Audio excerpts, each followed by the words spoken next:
할렐루야, 좋은 아침입니다. 매일 말씀 묵상에 함께하신 모든 분들을 주 예수 그리스도의 이름으로 환영합니다. 오늘도 말씀으로 하루를 시작하시는 여러분과 여러분의 가정, 자녀, 학업, 그리고 일터 가운데 하나님의 각별한 은혜와 평강이 충만하게 임하시기를 간절히 기원합니다. 9월 25일 목요일 말씀 묵상 시작하겠습니다. 오늘 우리에게 주시는 하나님의 말씀은 민수기 13장 말씀입니다. 민수기 13장 1절부터 16절까지의 말씀 제가 봉독하겠습니다. 하나님 말씀입니다. 여호와께서 모세에게 말씀하여 이르시되 사람을 보내어 내가 이스라엘 자손에게 주는 가나안 땅을 정탐하게 하되 그들의 조상의 가문 각 지파 중에서 지휘관 자 한 사람씩 보내라. 모세가 여호와의 명령을 따라 바란 광야에서 그들을 보냈으니 그들은 다 이스라엘 자손의 수령된 사람이라. 그들의 이름은 이러하니라. 르우벤 지파에서는 사꿀의 아들 삼무아요. 시므온 지파에서는 호리의 아들 사밧이요. 유다 지파에서는 여분네의 아들 갈렙이요. 이사갈 지파에서는 요셉의 아들 이갈이요. 에브라임 지파에서는 눈의 아들 호세아요. 베냐민 지파에서는 라부의 아들 발디요. 스불론 지파에서는 소디의 아들 갓디엘이요. 요셉 지파 곧 므납세 지파에서는 수시의 아들 갓디요. 단 지파에서는 그말리의 아들 암미엘이요. 아셀 지파에서는 미가엘의 아들 수두리요. 납달리 지파에서는 웹시의 아들 나비요. 갓 지파에서는 마기의 아들 그우엘이니 이는 모세가 땅을 정탐하러 보낸 자들의 이름이라. 모세가 눈의 아들 호세아를 여호수아라 불렀더라. 아멘. 이는 우리에게 주시는 하나님의 말씀입니다. 주님 감사합니다. 본문을 중심으로 정탐하러 보낸 자들의 이름, 정탐하러 보낸 자들의 이름이라는 제목으로 함께 말씀을 나누겠습니다. 오늘 본문, 짧은 본문 가운데 보면 사람들의 이름이 매우 많이 나오죠. 각각 이스라엘의 12지파에 어떻게 보면 지도자, 수령, 또 그 족장된 사람들의 그 이름들이 이렇게 계속 나오고 있는 것을 보게 됩니다. 드디어 이스라엘 백성들 이제 가나안 땅을 향해서 나아가고 있습니다. 그리고 오늘 본문은 그 유명한 본문, 바로 가나안 땅에 이제 12명의 정탐꾼을 보낸 그 본문의 내용입니다. 사실 오늘 본문 정탐꾼을 보내기 전까지도 이스라엘 백성들은 참 우여곡절이 많았습니다. 출애굽을 하여서 그들이 광야에 나와서 제일 먼저 그들은 감사하고 하나님께 찬양하고 예배한 것이 아니라 원망하고 불평하고 심지어는 모세의 혈육이었던 모세의 누이 미리암, 모세의 형 아론조차도 모세를 원망하고 또 비난하는 그러한 일이 벌어졌습니다. 그 내용이 오늘 본문 앞에 나오는 민수기 12장에 이렇게 나오죠. 그리고 이제 이스라엘 백성들 하나님께서 그들을 가나안 땅에 이제 들어가게 하시려고 그들 가운데 이제 준비시켜 주시는 장면이 바로 오늘 본문입니다. 오늘 본문인 민수기 13장 일명 정탐꾼에 관한 그 내용으로 우리가 잘 알고 있죠. 근데 오늘 본문을 보면은 분명 하나님께서 모세에게 각 지파의 어떤 리더들, 각 지파의 지휘관들 한 사람씩을 선택해서 가나안 땅을 정탐해 보라 이렇게 말씀하신 것처럼 들려요. 그런데 오늘 비슷한 내용이 민수기 13장뿐만 아니라 신명기 1장에도 나오는데요. 신명기는 오늘 본문과 좀 다른 내용으로 이렇게 말씀하고 있는 걸 보게 됩니다. 왜냐하면은 오늘 본문에서는 하나님께서 모세를 통해서 각 지파마다 한 사람씩의 어떤 지휘관들을 선택해서 정탐꾼으로 보내라 이렇게 말씀하신 것처럼 들리는데 신명기 1장에 보면 하나님께서 정탐꾼을 이렇게 보내자고 했던 게 아니라 이스라엘 백성들이 먼저 정탐꾼을 보내자 이렇게 이야기하는 내용이 나옵니다. 사실 민수기도 그렇고요, 신명기도 그렇고 다 모세에 의해서 기록된 성경입니다. 창세기, 출애굽기, 레위기, 민수기, 신명기 이 모두 모세에 의해서 기록됐다고 해서 이 5권의 책을 가리켜 모세오경 그렇게 이야기하죠. 신명기가 가장 나중에 기록된 성경입니다. 모세에 의해서 기록된 성경 가운데요. 특별히 출애굽기서부터 민수기까지 이제 모세가 광야에 40년의 시간을 이렇게 보내면서 그가 정말 하나님 앞에 가기 바로 전에 광야 40년의 시간을 회고하면서 이제 이스라엘 백성들에게 마지막으로 전해주었던 정말 애끓는 메시지, 고별 설교와도 같은 메시지가 바로 신명기서라고 생각해 볼 수가 있는데요. 말씀드린 것처럼 신명기 1장에는 오늘 본문과 좀 다르게 말씀한다고 그랬잖아요. 처음 그 정탐꾼을 보내자고 했던 거는 이스라엘 백성들이다 그렇게 말씀하고 있다고 말씀드렸는데, 제가 신명기 1장 21절부터 23절 말씀 한번 봉독하겠습니다. 오늘 본문이랑 한번 비교해서 한번 잘 들어보시기 바랍니다.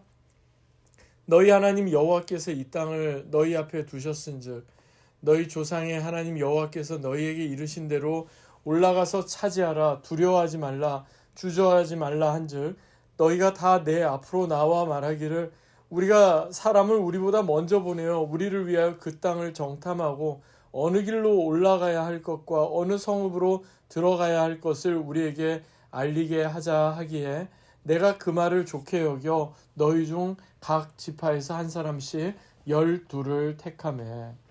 무슨 말입니까? 처음부터 하나님께서는 먼저 정탐꾼들을 선택하라 이렇게 말씀하시기보다는 이스라엘 백성들을 향해서 내가 너희에게 약속한 가나안 땅이 바로 너희들 앞에 있으니 이제 올라가서 그 땅을 취하라, 그 땅을 차지하라, 두려워하지 말고 주저하지 말라. 하나님은 분명 그렇게 말씀하셨다는 겁니다.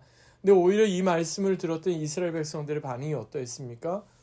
우리가 바로 먼저 가기 전에 우리에 앞서서 그 땅이 어떤지를 먼저 정탐꾼을 보내서 알아보자 그렇게 제안을 했다는 겁니다. 웬일인지 모세가 이스라엘 백성들의 그 말, 그 제안을 좋게 여깁니다. 그래서 각 지파에서 한 사람씩 모두 12명의 정탐꾼들을 택하게 되었다. 그게 바로 신명기 1장에 나오는 내용입니다. 그러니까 가나안 땅에 정탐꾼을 보내었던 것은 어떻게 보면 상당히 합리적인 그런 판단, 합리적인 결정처럼 들리지만 오히려 이것은 하나님을 제대로 믿고 신뢰하지 못한 불신에서부터 나온 그릇된 행동이었던 셈입니다. 그래서 먼 훗날 이제 모세가 가나안 땅에 12명의 정탐꾼을 보낸 이 사건 이후에 결국 어떤 일이 벌어졌는지 그가 이제 그 내용을 회고하면서 이렇게 설명합니다. 신명기 1장 35절, 37절을 보니까 이런 말씀이 나와요.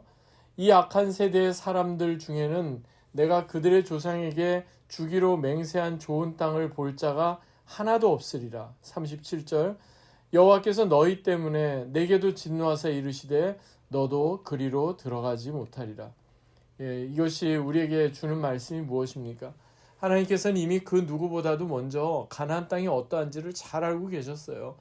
그래서 그 가나안 땅을 이스라엘 백성들에게 미리 다 준비하시고 그들로 하여금 두려워하지 말고 그 땅을 차지하라. 하나님 그렇게 명하셨는데 오히려 이스라엘 백성들은 그것을 제대로 믿지 못했던 겁니다. 즉 이스라엘 백성들은 자신들의 힘과 능력으로 싸워서 힘겹게 그 가나안 땅을 얻어내는 곳이다 이렇게 생각을 했던 거죠. 근데 사실은 그렇지 않습니다. 하나님께서 그들보다 먼저 앞서서 그들 대신 싸우시고 그들에게 유업으로 주시겠다고 약속한 땅이 바로 가나안 땅이었던 겁니다. 이를 위해 요구되는 게 있다면 오직 믿음 그리고 하나님 말씀에 대한 순종이었습니다. 그런데 이스라엘 백성들은 이러한 하나님에 대한 믿음, 하나님 말씀에 대한 순종보다는 자신들의 판단과 평가를 더 앞세웠던 것입니다. 결국 가나안 땅을 40일 동안 정탐하고 돌아온 사람들, 그 12명의 정탐꾼들이 어떻게 나중에 이야기합니까? 부정적인 이야기를 하죠. 그리고 나서 이스라엘 백성 전체가 그것 때문에 오히려 크게 낙담하는 그런 일이 벌어지지 않았습니까? 오늘 본문에 나오는 이 12명의 정탐꾼들의 이름, 지휘관들의 이름은요, 일찍이 민수기 1장에서 처음 이스라엘 백성들의 그 인구를 조사할 때 그들이 감독했을 때도, 그리고 민수기 7장에서 성막이 완성됐을 때에도, 또한 그 뒤에 민수기 8장 9장에 성막 앞에서 하나님께 각 지파별로 예물을 가지고 나왔을 때에도 그들은 각 지파를 대표하던 그런 사람들이었습니다. 한마디로 아무나 시시한 사람을 가나안 땅에 보낸 게 아니라 재덕을 겸비한 사람, 신앙과 삶이 남다른 사람, 정말 출중한 그런 사람들을 따로 뽑아서 보냈던 겁니다. 그런데 여기에 언급된 12명의 이름들 가운데 계속해서 그 뒤에도 훗날 그들의 이름이 계속 나오지 않습니다. 오직 여호수아와 갈렙의 이름만 등장할 뿐입니다.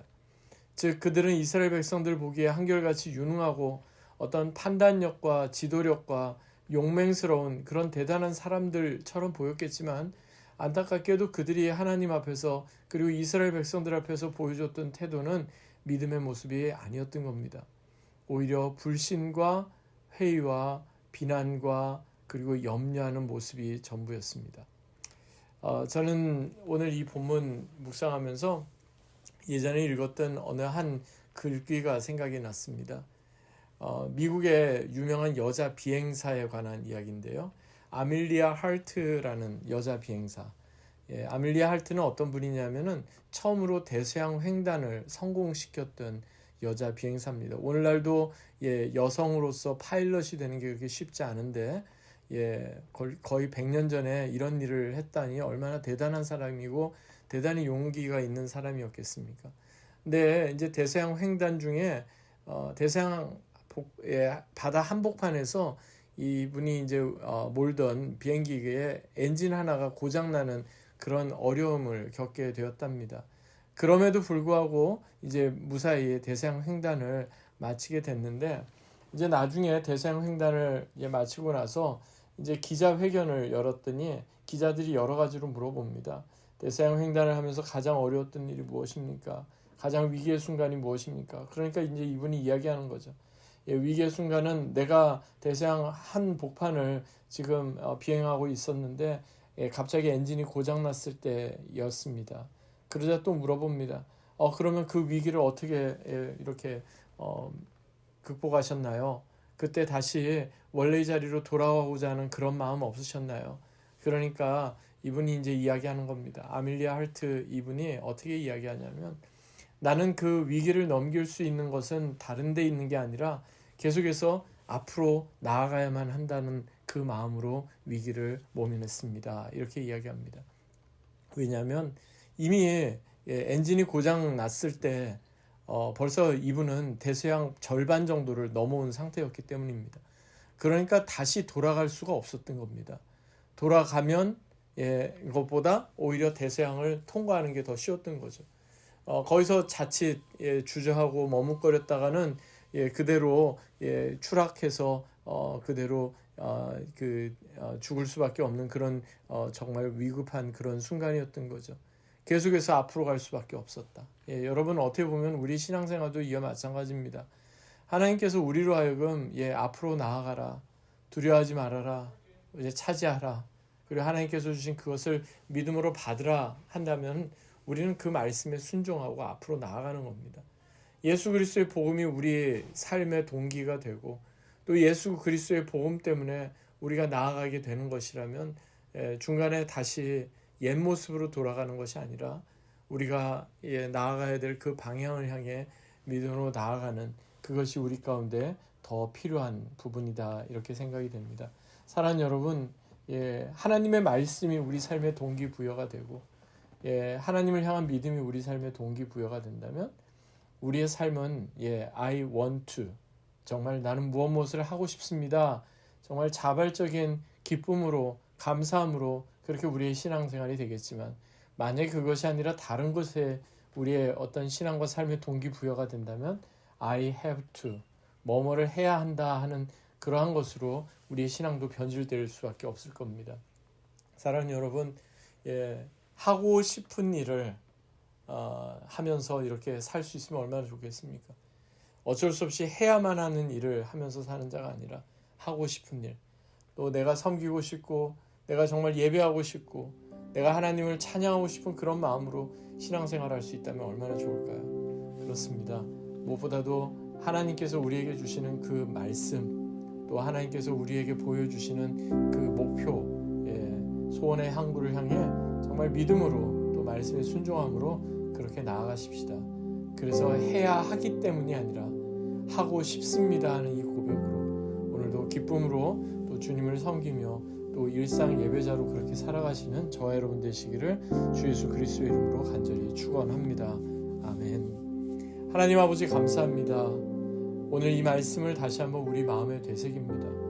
오늘 본문에 나오는 12명의 정탐꾼들의 이름, 그런데 사실 그들이 가나안 땅을 정탐했던 것은 하나님을 믿고 신뢰했기 때문이 아니라 오히려 하나님을 제대로 믿지 못하고 신뢰하지 못했던 불신에서부터 비롯되었음을 우리는 다시 한번 깨닫게 됩니다. 주님, 우리에게 말씀하실 때 그것이 하나님께서 주시는 말씀이요 우리가 붙잡아야 될 말씀이라면 믿음으로 그 말씀에 순종함으로 그렇게 나아가는 우리 모두가 되게 하여 주시옵소서. 그래서 여호수아가 그러했던 것처럼 또 갈렙이 그러했던 것처럼 하나님 앞에서 오랫동안 기억되는 그런 믿음의 삶으로 또 그런 사람들로 사는 우리 모두가 되게 하옵소서. 감사드리며 존귀하신 주 예수 그리스도의 이름으로 간절히 기도하옵나이다. 아멘.